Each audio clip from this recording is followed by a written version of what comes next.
Well, Solo Man here. Okay, gentlemen, let's get scientific, shall we? I've had enough beer. So let's look at the pheromone nature and why it is the way it is. Alright, there's been a lot of changes, and I think the pheromones mostly have a chemical imbalance, and that's what makes them completely unstable now. But I'll be talking in general terms. And let's just think about it as if we're still in the forest sort of thing, foraging for food and that. So a pheromone generally will dress in bright clothes. Now, of course, it generally wouldn't be a great idea for the saber-toothed tiger to spot them easily like that and go and gobble them all up. No, they're doing it to get the man's attention, to attract the male. They don't have to worry about the saber-toothed tiger. The male protector will protect them from that. Then if the male likes what he sees, he just goes over and bangs their brains out. And, of course, they get impregnated.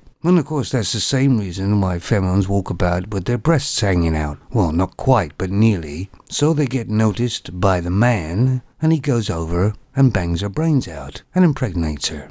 They're not doing it for themselves because they can't see themselves. And they're not doing it for other pheromones because other pheromones can't impregnate them. Also, you've noticed probably that pheromones are very loud. They talk quite loud. And that's so it grabs man's attention. You're in the forest, you can hear this loud noise or pheromone talking, and you go over and see it, and you like what you see, and of course the man bangs her brains out and she gets impregnated again. And that's why they're loud. That's why they don't make a very good sort of SEAL team, or SAS. You see, the pheromone's motivation and modus operandi is to get noticed by the male, and to get impregnated. And why sometimes do they cause a scene somewhere? Well, to get noticed by males. These are all attention-seeking attributes to the pheromone, and it's all just for one goal, and that is for the male to notice them, bang their brains out, and impregnate them. And of course we've all heard little girls scream. They scream very high-pitched, which of course would travel very far in the forest. That is, of course, a defense mechanism.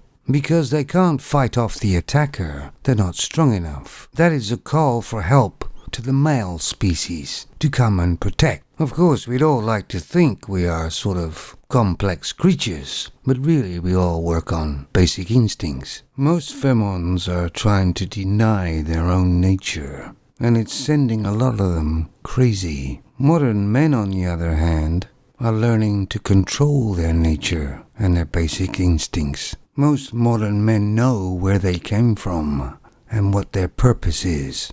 In other words, they're aware, where pheromones are completely unaware and delusional. For thousands of years without the male protection and logic, pheromones would be extinct. And of course so would our civilization. And this isn't male ego talking here. These are just facts that I believe. Throughout history, man has always protected the pheromones, even though the pheromones have treated them like crap. Until now, men are now actually really walking away, and pheromones are really truly on their own. For most men nowadays, pheromones are so troublesome, the juice ain't worth the squeeze. And really, if a pheromone really did stand on their own 2 feet without any help from anybody or anything, I would respect that. But unfortunately, I haven't seen that yet. Have you? Take it easy, fellas.